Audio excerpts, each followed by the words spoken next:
Hello and good evening, everyone. I'm Corena Pareira. Welcome once again to our SGRKF's Knowledge Series. The session of Knowledge Series is organized every month. Irrespective of the pandemic and lockdown, the sessions of Knowledge Series will continue to encourage, motivate, and enhance the energy of the audience of Knowledge Series.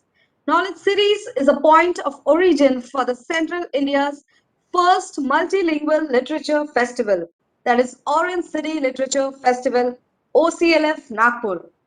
OCLF is now entering into the fourth edition this November 2022 after the success of past three editions of it. Knowledge City session is now a part of Orange City Literature Festival. When the diet is wrong, medicine is of no use. When the diet is right, medicine is not needed.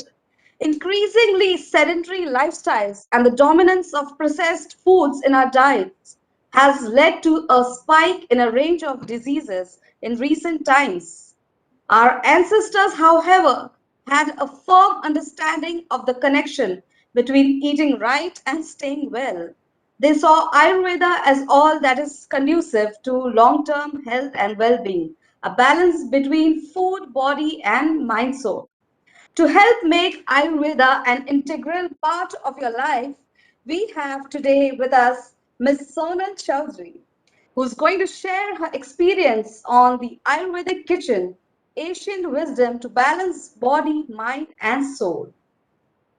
Ms. Sonal Chowdhary is a holistic nutrition consultant with specialization in weight management, sports, and clinical nutrition.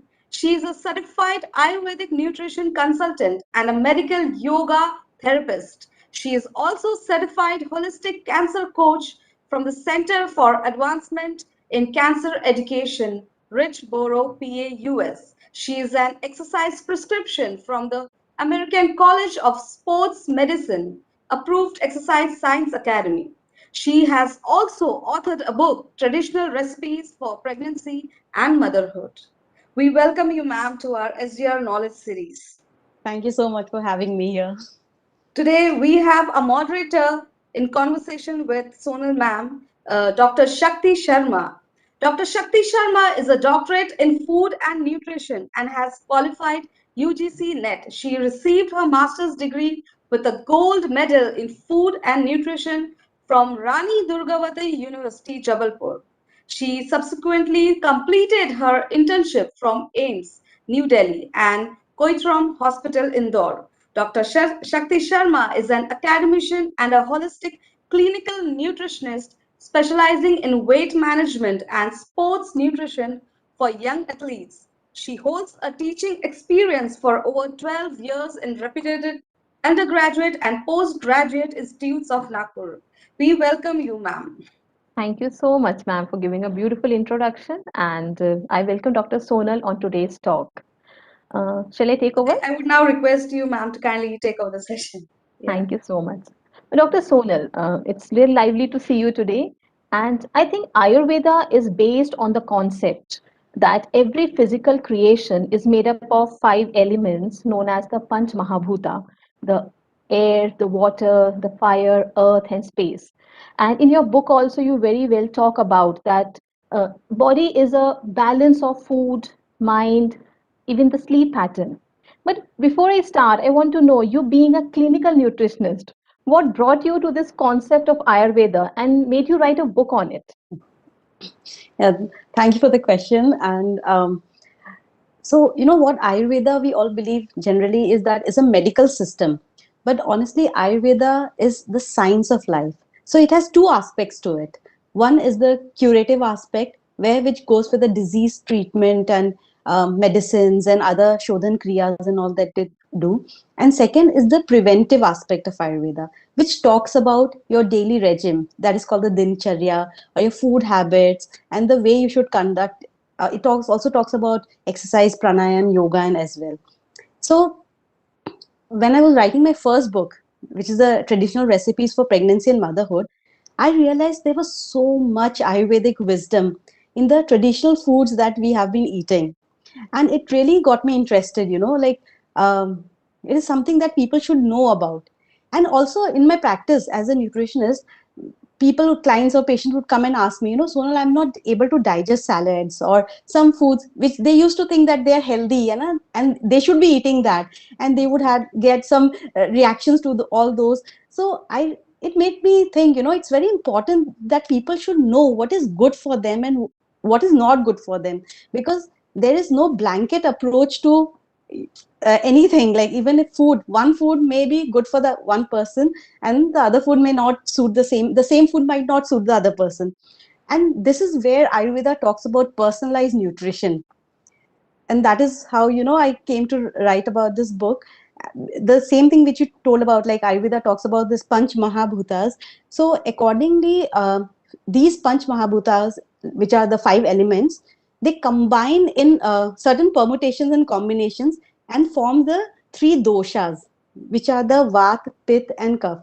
So if you eat according to your dosha, that is your prakriti, and which is formed when you are during your birth only, and it stays with you throughout your life.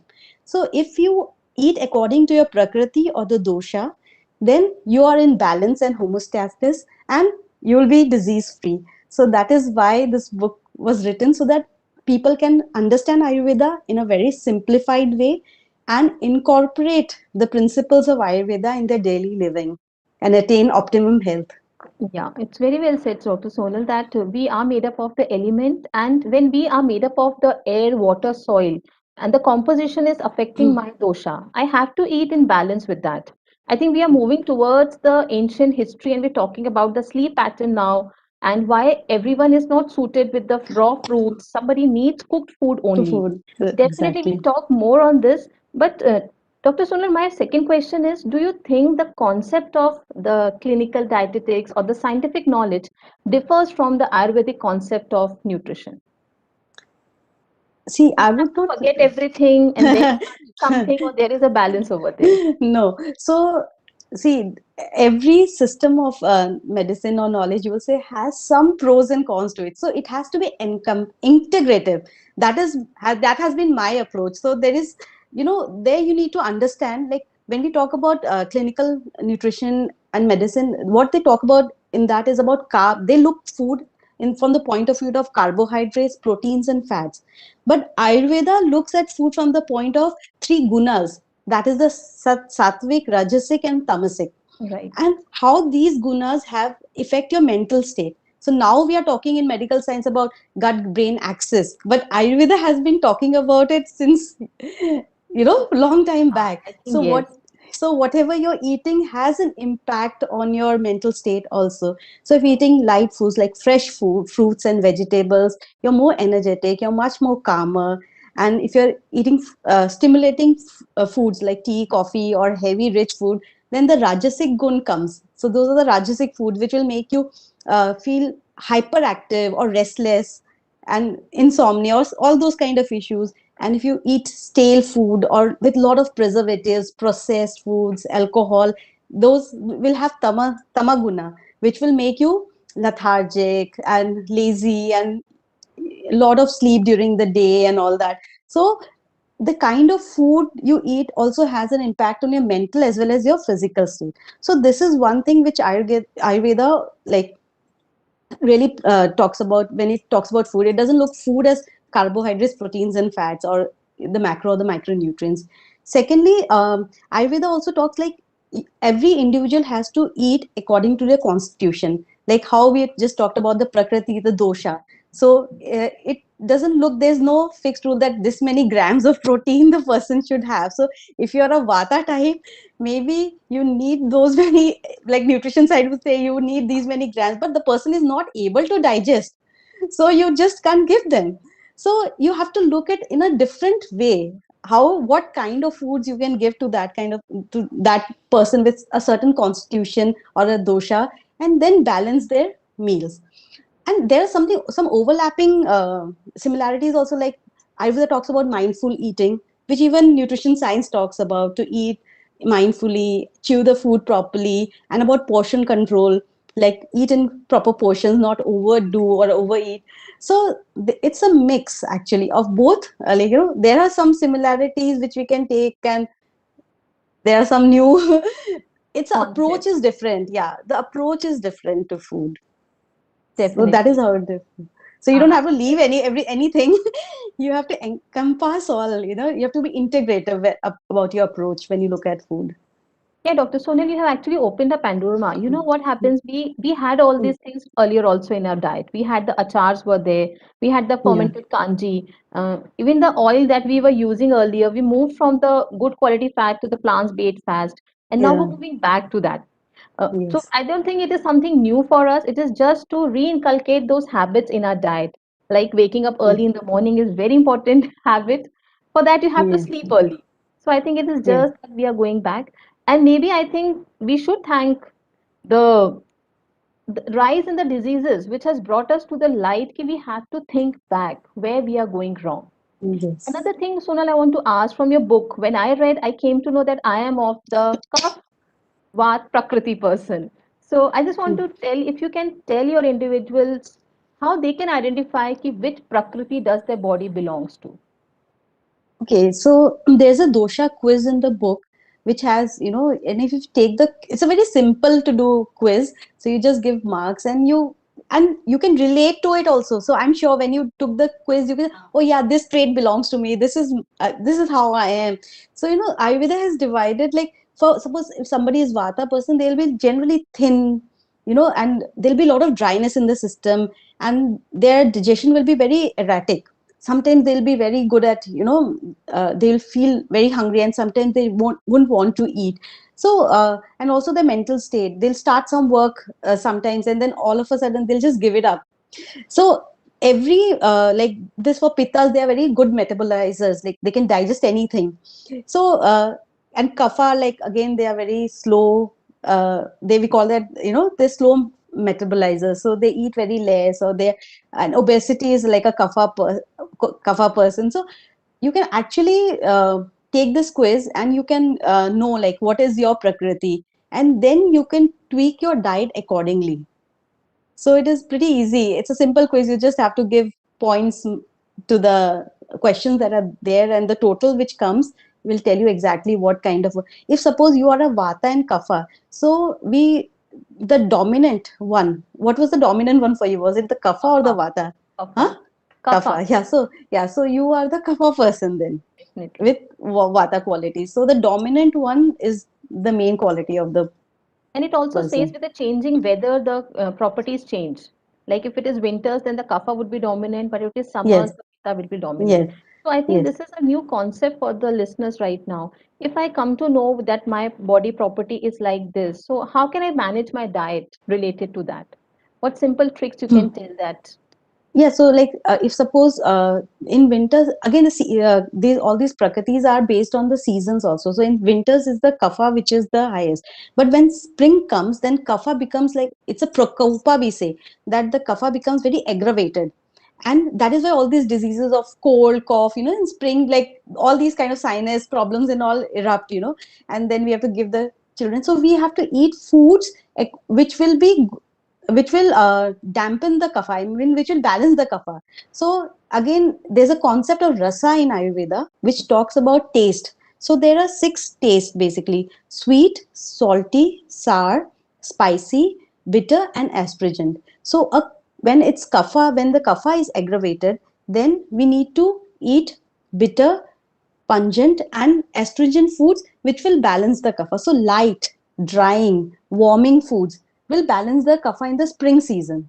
So if you know like what is the season, and then if you're a kapha person, you know that in spring it's going to be aggravated for me, because general your innate system is also kapha. So you need to, for keeping it balanced, you'll have to include these kind of foods in your diet, very light meal. So that is why when we say this neem was given, spring season, for detoxification. Why? So that bitter neem would, and it's drying as well. So that would release all the toxins out of the system. All the kapha that has been accumulated in the winters will come out of the system. So that is how you'll eat. Like for every season, there is a different regime that needs to be followed. And if you know about your dosha type, then it becomes easier for you to understand. And that's what the book talks about. The book really talks very well about it, and I think you have talked about the different taste also. Ki what is the importance of the salty Mm, taste, the pungent taste? And since mm, we are just talking, people will say I'm really biased. I talked about my prakriti. I'll just request you to give a mm, little bit of about the vat and pit prakriti also. mm. What? So Vata person needs this air and space element. It consists of, so they need to eat sweet, sour, and salty foods. So when I say salty, sweet, sour, salty taste food, sweet doesn't mean sugar. You start eating sugar, not the processed sugar. Foods that are that Roasted are sugars are yeah, there. yeah. So sweet, salty, and sour, that will balance the vata in the person. And even if you see, like. For the pitta person, like they are very prone to acidity and all that. So if they eat spicy foods, they'll say we can't tolerate, spicy, or we can't tolerate if we eat a lot of sour foods, we get very acidic. So if you know that you're a pitta person, then you'll eat sweet, bitter, and astringent foods. So that is how it helps you, because some people would say, lemon is very alkalizing for me, so I don't get acidic. So but maybe that person is not a pitta person, so they are able to, yeah.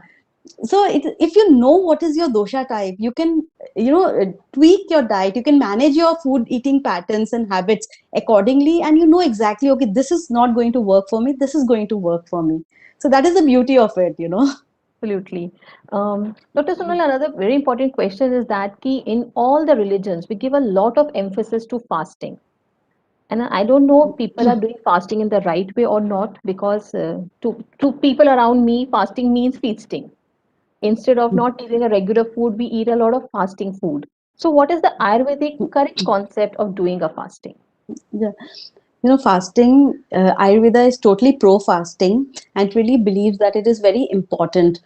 It acts like, it reduces oxidative stress in the body also. It helps with insulin resistance also. So, and it helps in detoxification process of your body and get you disease free. But like my co-author, Dr. Arika, he will tell, if suppose a car, you need the fuel to run the car, but if you keep loading it, you keep making it, you keep filling the fuel over and over again, what is going to happen? The engine is going to go get stopped. Yeah. So that is why our digestive system, because we have so much availability of food these days, every time, even if you're not hungry, we're eating. We think, okay, it's time for lunch, let's have our lunch. It's time for snacks. We might not be hungry. So Ayurveda really tells, eat only when hungry. So it is very important that digestive rest you give to your body. And Ayurveda tells that spring and autumn is the best time when you should fast. And again here, you should fast according to your prakriti. So a vata person, and it says one more thing, very important point, it says, it doesn't say about, not complete abstinence of food or water. Ayurveda doesn't really, promote that. So it says you can have fast on fruits or juices and all those kind of vegetables and all those kind of water maybe. So and if you have to fast according to your dosha again. So if you're doing an intermittent fasting, so if you're a vata person, you should not, your eating window should not be like 4 hours, 6 hours, which people do. Then it will create problems in your, it will dampen your digestive fire actually. So it is not a good thing. But if you're a kapha person, like for you, you can obviously Definitely. keep your eating window little small, little less, so like around 4 to 6 hours. And have you tried intermittent fasting? Then maybe you I have would tried know. fasting actually. I really feel very good if there is a change Yeah. in season. I always do a Yes. fasting. Whenever there is Yeah. a weather change, so I feel fasting always gives me more energy. People Yes. feel fasting will make you weaker. I think it makes Yeah. you feel fresh, the skin glows. And I'll tell Yes. you, Sonal, I make people do Karwa Chauth ka fast by saying this. It is a detox process. This Do diagnosis. 17 hours fasting and your skin will glow. And it does Yeah. work. Yes. So you have to be, and the feasting part when they do in the Karwa Chauth, that is the worst they can do. All that they'll eat everything. So feasting is definitely contraindicated before and after, immediately before and after a fast. So you should take very light meals so that your system actually cleanses itself from all the toxins and all. So, and there is fasting is not allowed for like pregnant or weak or Yeah. aged people. So again, it should not be like, again, fasting everybody should do. So people should think logically. Somebody who's really uh, diseased or something, if they fast, then they'll fall sick more. Yeah. So Mm. basically, when I am on fast, I should Mm. focus more on foods which are healing foods for me. I Yes. should eat more of colored vegetables and fruits which can help clean my body, Okay. other than loading up my body with a lot of fat or maybe sambar, what is that? Sabudana vada or something. Yes. It doesn't need a load on my body. Yes. So very light meals, easily digestible meals. And if you eat heavy meals, then again your digestion system have to process all that. It has to do all that mehnat. Absolutely. Again. So, Dr. Yeah. Sonal, I'll ask another question to you, and that is Mm. since last 2 years we've been seeing this, ki the immunity system has not been blamed only on few factors. It is like the proper sleep pattern, the diet, the physical activity we do nowadays. So, what is your mantra of boosting your immunity? So this pandemic has made us realize that how important is our Yeah. immunity. And Ayurveda talks about immunity, about the three types of immunity it talks about. One is the Sahaja, which is an innate immune system. Then the other one is the Kalaja. So which means according to your age, environment, and season, how your immunity is going to be. And the other one is the Yuktikrit, which is the acquired or the intellect, immunity related to intellect, how, what is your lifestyle, which will determine the kind of immunity you're going to have. So having a proper lifestyle, is a lifestyle which is conducive to good health, is very, very important. And I would suggest, like, to my patient client, that you start your day with a herbal immunity tea drink made of like a simple herb like tulsi, ginger, and not overdo on those kadhas and all, which available in the market, and because they end up getting ulcers or some other kind of issues and all. So don't overdo, just start with a simple homemade herbal concoction. And take proper rest at night. Sleep is again very important, where all our recovery takes place. And in Ayurveda, there's a concept of like doing nasyam. So we know that even the swabs that are taken are from the nasal and the oral cavity. So if you put oil in your nasal cavity every day and do oil pulling, just in fact your ears also, just rub a little bit oil in that. So it oils that, it creates a barrier to that mucous membrane, and it protects you to some extent, but you have to do it continuously and regularly. So this nasyam, this oil pulling, these are very indicated in Ayurveda for immunity. And if suppose you already catch a cold or something, you need to gargle and all, adding a pinch of triphala to the warm water and gargling also soothes your throat.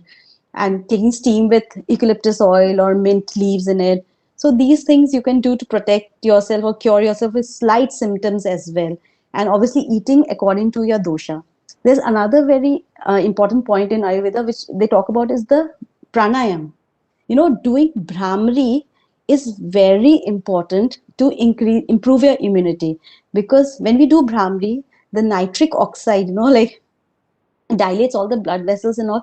And it is very important that everybody should do Brahmari pranayam, some, and relaxation techniques, if they can do like a diaphragmatic breathing or a nulum. Well, Brahmari is the number one which I suggest to all people. You should, to improve your immunity, you should do The Brahmari, entire because section of pranayam is very important. Just a five yes, minutes, and you do those 3, 4 exercises. yes, yes, It gets yes, you rid of all the carbon yeah, dioxide, the hmm, toxins in your body. hmm, Amazing. hmm. I would really come to that question now, ki how you think the readers can make the best use of your book, because you're talking about everything which is there in my kitchen. There's nothing I have to buy from out. The tulsi is there, the dalchini is Yes, there, everything yes, is there. So how yes. you think the authors can make, like the readers can make the best use of your book? So first of all, with this book, it has a quiz which says about dosha. So first, know what your dosha type is, and then the recipes that are mentioned are again very clear, which tells you whether this recipe is going to increase your, which dosha it's going to increase, or which dosha it's going to calm. So if you feel that you're a vata person, so you should include those doshas, which those recipes you can have which are three doshic. That means it balances all the doshas. Or you can include foods that are vata mitigating. So you will feel better. You'll feel the body itself will give you the cue. Okay, this food is working for me. And then there is section about oils and spices which are good for each dosha type, and how the fasting, and very simplified way in which Ayurveda has been explained in this book. So a person can understand Ayurveda and use the nitbits and little bit of about Ayurvedic principles, how to eat, when to eat, and what to eat. so Absolutely. so this is what this book is going to do and help them in adopting a Ayurvedic lifestyle, and for good health. Yeah, I recommend everyone to please do read this book. It's full of knowledge. And if going little deeper, as you said, ki one food may suit somebody and the other food may not suit the other person. Hmm. That is when we Hmm. talk about the digestive fire. The Jathad Agni Hmm. hai, that is different for different persons. So what is Hmm. this digestive fire and how does it affect digestion? If we can tell to the viewers today. Yeah. So Ayurveda talks about this concept of Agni, which is the digestive fire, and it gives utmost importance to it. So in Ayurveda, you are not what you eat. Ayurveda is what you digest, and food. You are what you digest and what you assimilate. So even if you're having like 90 grams of protein and you're not able to Yeah, assimilate it in assimilate your that. system, you're not going to get any proteins or any muscles in your system, right? So and all that depends on your digestive fire. So if you have a good like pitta people, generally when they are good they are good metabolizers, because their digestive agni is good, so they get away with eating a lot of things. But a vata person, they'll have, again, like how I told, like they have very erratic digestive system. So sometimes they are able to digest and sometimes they are not able to digest food properly. So including those herbs and spices to um, balance your agni is very important. Like, first rule that I would suggest is never drink water immediately after food, because like how we say nutrition science, the digestive enzymes will be diluted. In the same way, Ayurveda says that your agni will be dampened. So avoid drinking water immediately after food. You can have sips of water during food, that is okay, but not like a glass, 2 glasses of water again. And secondly, including, like, there's a recipe in my book which talks about the digestive aid. So it has all the 6 rasas in it. Either you can make that and have it every day again, or if that is too much of a preparation for you, then at least have a piece of ginger before your meals. Again, that will stimulate your digestive fire again. So that is one thing you can do. And also, like, buttermilk is again very good for all the 3 doshas. It helps to stimulate the agni in the system. And eating mindfully, and all in a calm environment, chewing your food properly, because the body needs to get that signal that food is coming. The way we eat very fast while reading, or always in front of the gadgets and watching TV or mobile and eating and all. So these all things, actually, these lifestyle habits actually have an effect on our agni and the digestive fire. So you need to be in balance. You need to make these kind of changes in your eating food habits, and then you attain balance of both body, Definitely. mind. Yeah, the balance has to be there. I've read somewhere that you should chew your food to make it liquid. You should actually chew your Yes. food. With the Hmm. hypothalamus comes to know that you are eating something. Eat But something, if we right? eat in a gobble gobble, then after some time we don't have the satiety value coming up. Because I've eaten some. Exactly. And I think even Yes. stress plays an important role in this. In your Yes. book, you also talk about nidra. So, what is Yes. the role of nidra in immunity and in good health? So this is where nutrition science and Ayurveda again overlaps. So sleep is very important for the recovery of the body, and it says that when you see, but I somewhere feel that it is asking everybody has a different lifestyle today. Some people need to work in the evening, some people who are in the media and all. So asking them, like, you just sleep, it is not practically possible. So but one thing it can be done is, like, whenever you're having that whenever you're sleeping, that sleep should be deep and restful. So that is very important, and all the detoxification of the body happens during our sleep. So waking up time is very important according to Ayurveda. So you should wake up before 6 o'clock, because that is the Vata time, and all the uh, that churning and whatever the body has done, the cleansing it has done, it now has to eliminate from the system. So if you wake up that time, so it gets, and if you must have also noticed, many people, when we have a good restful sleep, our elimination is much more better than what it is What generally. it And if is. you're, yeah, and if you don't sleep well, then the elimination doesn't happen properly. So that is why. And also, if you notice one thing, if you wake up before 6 o'clock and you drink some little bit of water and hydrate yourself again, because the whole night your body gets dehydrated, and you will again notice that your elimination is much, bowel movements are much more better. So that is where the timing is very important of what time you wake up. Like if you wake up, you should generally wake up before 6 o'clock. And for students, they say you should wake up at Brahma Muhurat, and then your mind is very active, and and then you can grasp more things. But yeah, so 7 to 8 hours of sleep thing is important. Many people, they do, okay, we'll sleep at 2 o'clock and then we'll cover up. So that is not the right way, because the circadian rhythm of the body should be followed, to attain homeostasis. Absolutely, because people feel that sleeping for 10 hours is what is required, but Yeah, it is very important that few important hormones are secreted during the yeah. timing of 10 to 12 night. Hmm. So if Yes. ideally we talk about sleeping, we should sleep between 10 and 11, which people Yes. laugh at and say, "Ma'am, itni jaldi." It's nothing. Get up early in the morning. You have all the time Yeah. to do all your work. Yes. Yes. Hmm. Sunil, in your book also you talk about how we should drink water. I think somewhere I read that आपको खड़े होके पानी नहीं पीना चाहिए. Some type Yeah. of constipated person. What is the Yeah. reason behind that? So it increases vata in the system if you stand up and drink. So that is why vata, again, like, then it leads to a lot of vata diseases like pain and all, and swelling and all. So you should sit and drink. That is the reason Ayurveda says that it increases vata in the system. And you don't want the vata to be increased, because Oh, if there's an imbalance, because vata in all the three doshas, vata is the leader. So if it is, because everything, circulation, vata is air, it's movement, air and space. So the circulation of the system gets affected.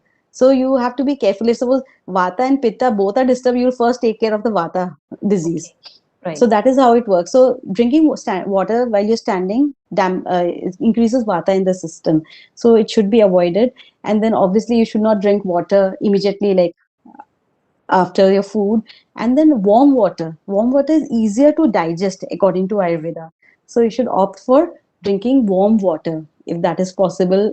Like in summers, people just take out water from the refrigerator, they want something cold, but it actually, Ayurveda says, it increases pitta in the Okay. system. Right. So you should not drink cold, very chilled water.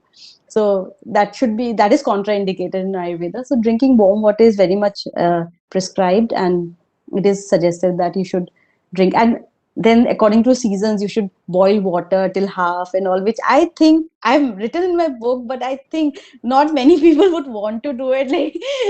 So but if you are if you're not well or you're sick, then definitely you should do that, because then the body is able to easily, because water also needs digest, it needs to be digested in the system.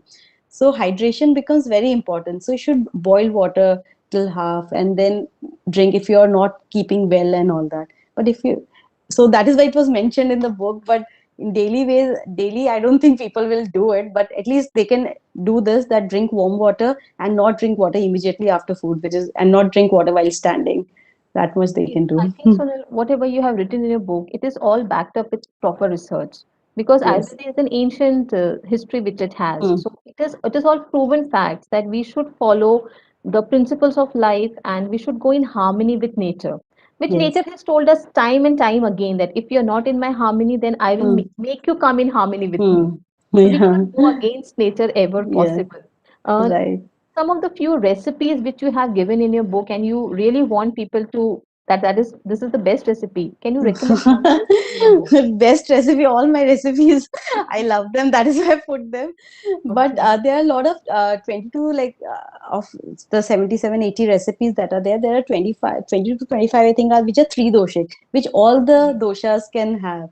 And if you have, like, so salads, like, if suppose somebody is like anemic, or their hemoglobin is low, so there's a recipe like pomegranates and basil salad or a bajra soup, which can really help them, bring up their iron levels. And then my favorite, I can say, it's God's gruel, I because really I like have that a one. Yeah, yeah. I I, like that recipe a so lot. so I have a sweet tooth, and I'm also a Vata person, so I think I can have that, though it's a three doshik. So God's Okay. gruel, I think, would be my favorite recipe if you have to ask me. So then just a message for the young students who are watching this session, because we have so many college and school going students who are always with the gadgets around them and a lot of Mm, processed foods, which they mm.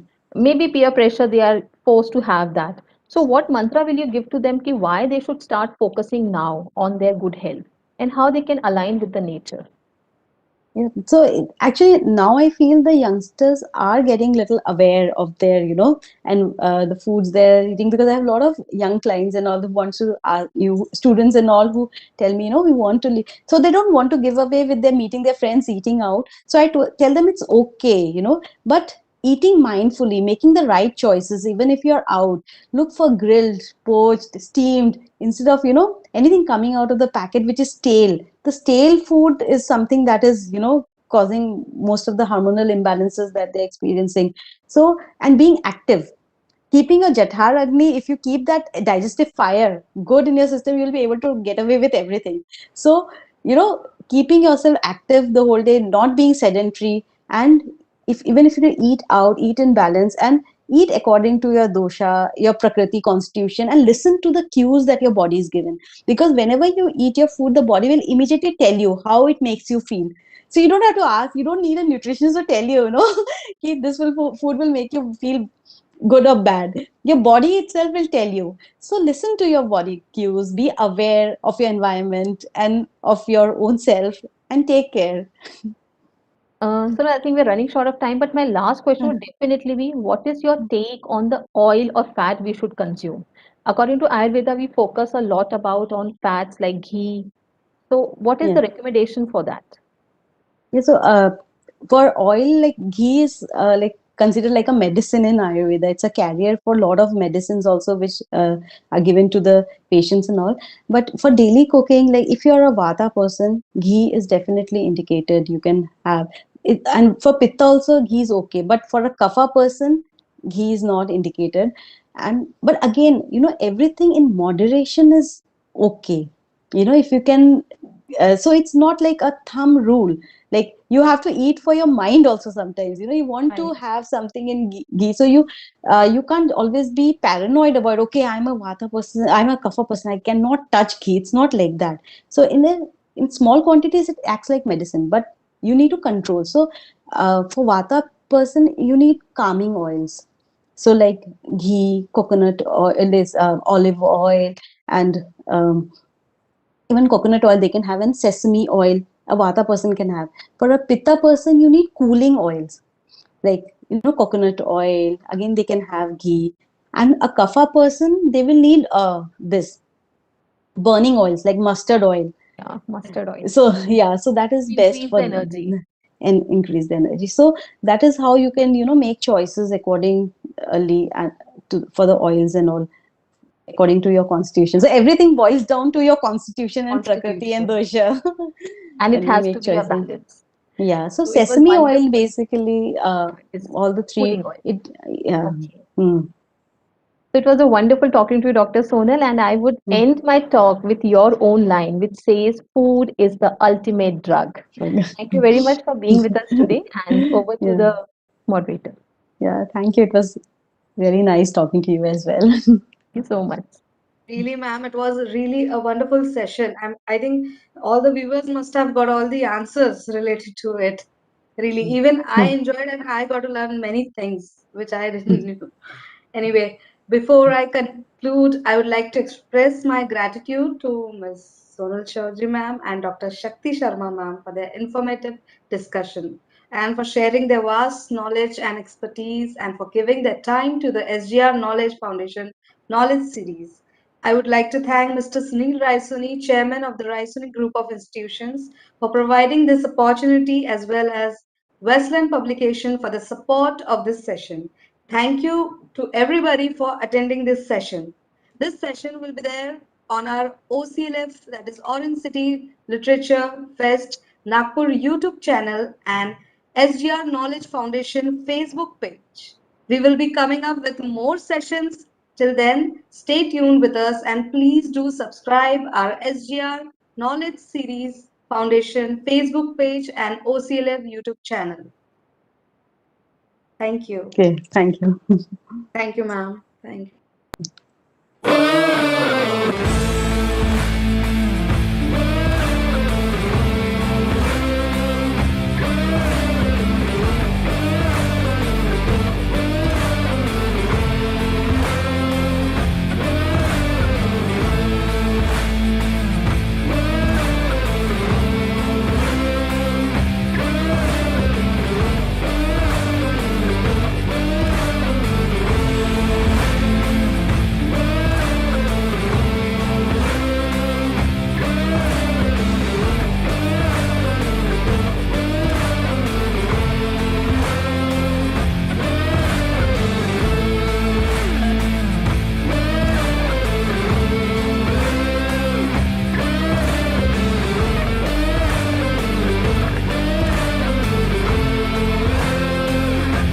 Welcome to Rise Sony Group, a vision beyond.